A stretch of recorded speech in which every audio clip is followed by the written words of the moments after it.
बार की बात थी। एक गांव में एक बूढ़ा आदमी रहता था। वो बूढ़ा आदमी अपने बेटे से बहुत परेशान था, क्योंकि उसका बेटा बहुत ही नालायक था, कामचोर था। वो कोई काम नहीं करता था और बस गांव में इधर से उधर घूमता रहता था।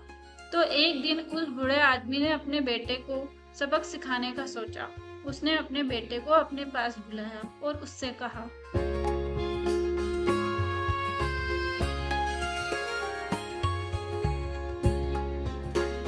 बेटा, घर के अंदर अलमारी में घड़ी रखी हुई है, तुम उसे निकाल कर लाओ। लड़का घर के अंदर गया और उस घड़ी को बाहर निकाल कर लाया। फिर उसके पिता ने उससे कहा, अब तुम एक काम करो, इस घड़ी को अपने साथ बाजार में लेकर जाओ और जितने भी लोग तुम्हें मिलेंगे सबसे तुम इस घड़ी की कीमत पूछना। अब वो लड़का उस घड़ी को लेकर बाजार चला गया। उसने बाजार में सभी लोगों से उस घड़ी की कीमत पूछी।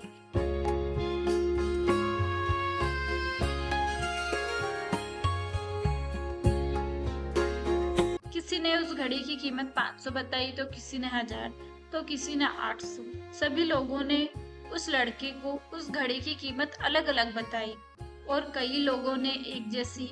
वो लड़का अपने पिता के पास वापस आया और उसने उनसे कहा कि पिताजी, सभी लोगों ने इस घड़ी की कीमत अपने हिसाब से बताई।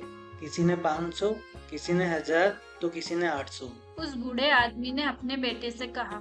हाँ ठीक है, घड़ी को तुम अलमारी में रख दो और जाओ। अब अगले दिन फिर से उस बूढ़े आदमी ने अपने बेटे को अपने पास बुलाया। हाँ, आज फिर से अलमारी से घड़ी लेकर आओ। लड़का फिर जाता है और अलमारी से घड़ी निकाल कर लाता है।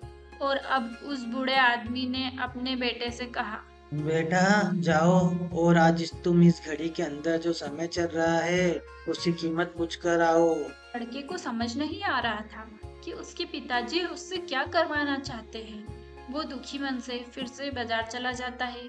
घड़ी के अंदर जो समय चल रहा था उसकी कीमत पूछता है। लोगों को लगता है कि इस लड़के की मानसिक स्थिति ठीक नहीं है। कल ये घड़ी की कीमत पूछने आया था और आज समय की। बहुत से लोगों ने उसे भगा दिया और कुछ लोग उस पर हंसने लगे।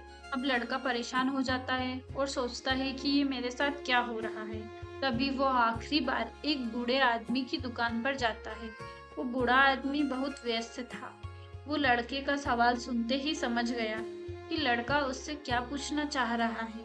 उस बूढ़े आदमी ने अपना कुछ समय निकालकर उस लड़के से कहा, बेटा, ये जो समय है ना जिसकी तुम कीमत पूछ रहे हो, इसकी कोई कीमत नहीं लगा सकता। तुम करोड़ों रुपए देकर भी अपनी जिंदगी का एक सेकंड भी वापस नहीं ला सकते हो। इसलिए इस टाइम का सही उपयोग करो। टाइम की एक अच्छी बात है और एक बुरी बात है। बुरी बात यह है कि टाइम गुजर जाता है और अच्छी बात यह है कि तुम उसे किन चीजों से गुजारते हो ये तुम्हारे हाथ में होता है। सभी के पास दिन में 24 घंटे होते हैं, अमीर के पास भी और गरीब के पास भी। बस ये तुम्हारे हाथ में है कि तुम उस टाइम से क्या क्या नया कर सकते हो। अपने एक एक पल का हिसाब रखो कि तुम उन्हें किन चीजों में उड़ा रहे हो। उस बूढ़े आदमी की बात सुनकर उस लड़के की आंखें खुल सी गई, मानो उसमें एक बड़ा बदलाव सा आ गया हो। और फिर वो अपने पिताजी के पास उस घड़ी को लेकर गया और उन्हें सारी बात बताई।